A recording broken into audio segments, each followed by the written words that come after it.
against the Miami Dolphins. I have us winning that game. The next game, we host the Denver Broncos. I have us winning that game, and I predict Jonathan Taylor goes off. That is a Jonathan Taylor revenge game if I've ever seen one. We all remember what happened last year in Denver. We don't have to talk about it. We nightmare fuel. But yeah, I feel us winning that game, and then we go into our first road game at Tennessee. Tennessee fans, like it or not, Shane Steichen does not lose to you guys, so we're going to win that game. And then we go to LA to play the Rams, and that's going to be a loss. I just feel like that defense and Matthew Stafford with those offenses, it's just a better team. Here, Indiana move. We from Indiana, we from Indiana move. I'm an Indiana move. Touchdown, I-N-D-Y. And he lost the ball. There's a fumble. Who's got it? The officials say the Colts do. Great team win, baby. Drops it way downfield, intercepted, coming forward and making the INT for the Colts in the back end. To see the Colts win Super Bowl. Hey, win on three. 1, 2, 3, win. Welcome back to the channel. This is Marcus Sniffles, and today we have a bonus episode. We're going to be giving a first quarter recap of the Colts season. But before we get into that, make sure you guys like and subscribe to the channel. We're trying to get to 900 subscribers by the end of the season, which is around February. So if you've been watching these videos all year long, hit the subscribe button. I'd really appreciate it. So let's get into it. Okay, so first quarter, first 4 games of the season. My predictions were 100% correct. I predicted us to start the season 3-1 against the Dolphins, Broncos, and Titans, and I predicted us to lose against the Rams. Now, I didn't predict us to lose against the Rams the way that we did and in that fashion, but I still predicted a loss. So I feel very good about this team. There were a lot of people who had a lot of doubts about this team and figured with Daniel Jones being named the starting quarterback that we would be one of the worst teams in the NFL. And currently, we're one of the best. Offensively, defensively, special teams wise, we're kind of in the running for winning the AFC South at this point. Like right now, we are tied for first. So we are 2-0 at home. We are 1-1 on the road, and we are 1-0 in the division. So that's nothing to be super upset with. And the only loss that we have, like I said, was on the road outside of the division. Let's talk about the pros and cons of this season. There have been a lot of pros to this season. Let's talk about the most important one, the free agents, all of them. But let's talk about the main one, the quarterback. Danny Dimes, he has been better than I expected. I'll be the first one to tell you, I thought he was going to be terrible. I thought I was probably one of the doubters of this team. Well, no, I wasn't. I picked us to go to the playoffs, but that was with Anthony Richardson. But Daniel Jones has been playing at a top 5 quarterback level. He's been statistically Josh Allen this year. He's top 5 in all major quarterback statistics as far as like passing, completion percentage, yards. He doesn't have as many passing touchdowns, but he has over 1,000 yards, 70% completion percentage, 4 touchdowns, 2 interceptions, 3 rushing touchdowns, and he has yet to have a bad game. Like he's yet to have that, oh my gosh, Daniel Jones is terrible. He has yet to have that game this season, which is definitely a plus. Cam Bynum, another free agent, 2 interceptions, 3 passes defended. Just a reliable vet out there. He makes plays, makes tackles, defends the ball, and he brings up the energy when the team forces a turnover, which is very impressive. And he's done a great job. Definitely can tell the improvement with him back there. Another free agent that has been worth his weight in gold, Javarius Ward, AP Mooney. 3 passes defended, doesn't give up big plays. The thing about Ward that people need to kind of pay attention to is that he's not going to get a lot of interceptions because they're not going to throw at him. He's that good of a player. You don't get a lot of interceptions as a great shutdown cornerback because they don't throw at you. Darrelle Revis doesn't have a lot of interceptions. Pat Surtain doesn't have a lot of interceptions.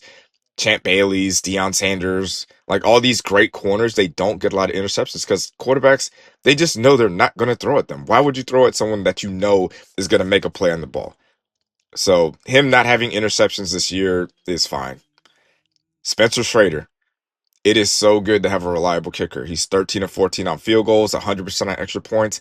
Every point matters, especially in this league, especially when you go back to the Denver game where he made all those field goals and didn't miss any extra points. Like, you just need someone to be reliable at kicker.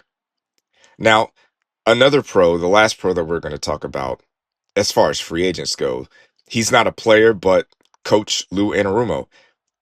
The way that he has pretty much turned this defense around is very impressive to see.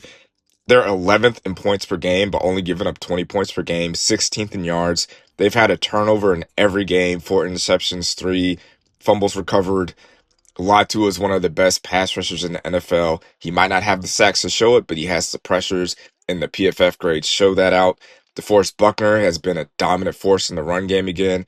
Kenny Moore is back to doing Kenny Moore things as far as intercepting the ball, getting sacks, being important in the run game and the passing game. And I give a lot of that credit to Lou Anarumo, disguising plays, different types of blitz packages, different types of coverage, schemed up pass rushes, just making things complicated for opposing offenses.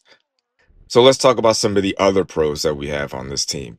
And a lot of people aren't going to like it, but shout out to Chris Ballard. Everybody on that offense was drafted by Chris Ballard. Outside of Daniel Jones, he drafted every single player on that offense, and our offense is a top 5 offense right now. Our offensive line has been back to its dominant ways. Jonathan Taylor is leading the NFL in rushing with 414 yards, 3 touchdowns, and he's improved in the passing game with his blocking and catching. 13 catches, over 100 yards and a touchdown. Tyler Warren leads the team with 263 yards, 1 rushing touchdown, and 19 receptions. Like, it's hard to look at this offense and find a weakness. Michael Pittman is a quality wide receiver 1. Alec Pierce is one of the best deep threats in the NFL, and he is starting to improve and he's starting to improve and add some different types of route running to his game. Josh Downs is one of the most reliable third down receivers in the NFL. A.D. Mitchell is a big play guy that we have in the wings as a 4th receiver. Tyler Warren, I've already spoke on him. Even Ashton Doolin, he's great in run blocking, and he does like end rounds, special teams. Like, where's the weakness on this offense? Where's it at? Because I don't see one. Let's talk about the cons. And there's not that many, if we're going to be honest. There's only one. You made it this far. If you have not liked the video at this point, what are you waiting for? Just like the video. Hit the like button right now. I'm talking to you. Make sure you like the video and subscribe and drop a comment. All that stuff. This is a threat. Not a threat, a warning. But it could be a threat. Just do it. Xavier Howard. It's been enough. 4 games. We brought in Mike Hilton. We brought up Mekhi Blackman. We brought up a couple Edwards. We've had a lot of injuries at cornerback in the secondary with Kenny Moore and Justin Wally. And we thought Xavier Howard would be the answer. He has not been the answer. He has been the problem. If you go through every game log, and if you look at all the big passing receptions, they've all been on Xavier Howard. He cannot play anymore. He should not see the field anymore. He should probably be released. Unfortunately for him, like, I get it. You don't want anybody to lose their job, but he's already old. He's not explosive. He's not fast. I would rather put a young guy in there with physical traits that can learn and improve over putting in an older player who's not going to get any better. It's good that he knows the system and he can help other players learn the system, but as far as playing, it's over for Xavier Howard. I'm sorry. He hasn't shown that he's a reliable player. He can't guard anybody. So let's talk about the next 4 games. My predictions were that we go 2-2. We play home to the Raiders and the Cardinals, and then we go to LA to play the Chargers, and then we host the Titans. I predicted that we lose to the Raiders, beat the Cardinals, lose to the Chargers, and beat the Titans. I'm going to change that prediction based on what I've seen. I think the Raiders are a bad team. Their offensive line is horrendous, and I feel like that's a big DeForest Buckner, Grover Stewart, Latu game. So I'm going to predict that the Colts actually win that game. We're going to beat the Raiders. at home. We're going to beat the Cardinals at home, even though they're a little bit better than what I predicted to start the season. And I want to say, like, the Chargers game is tough. The Chargers are a really good team, but I think we can hang with them. I think it'll be just like the Rams game, but this is a game we kind of need to have. So I'll stick with my prediction that we lose the game. And obviously we're going to beat the Titans because that's what we do. So the next 4 games, I predict us to go 3-1 again. And hopefully at the end of the second quarter of the season, when we do this video, we'll be 6-2. And being 6-2 halfway through the season, no one's going to complain about that, especially with another divisional game and winning all our games at home. So this has kind of been a special episode, and we're going to try to do this every quarter of the season. So make sure you guys like and subscribe. Like I said, we're trying to get to 900 subscribers by the end of the season. I'd really appreciate it. See you guys next time. Go Colts.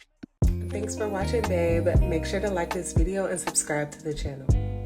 You made it this far. If you have not liked the video at this point, what are you waiting for? Just like the video. Hit the like button right now. I'm talking to you. Make sure you like the video and subscribe and drop a comment. All that stuff. This is a threat. Not a threat, a warning. But it could be a threat. Just do it.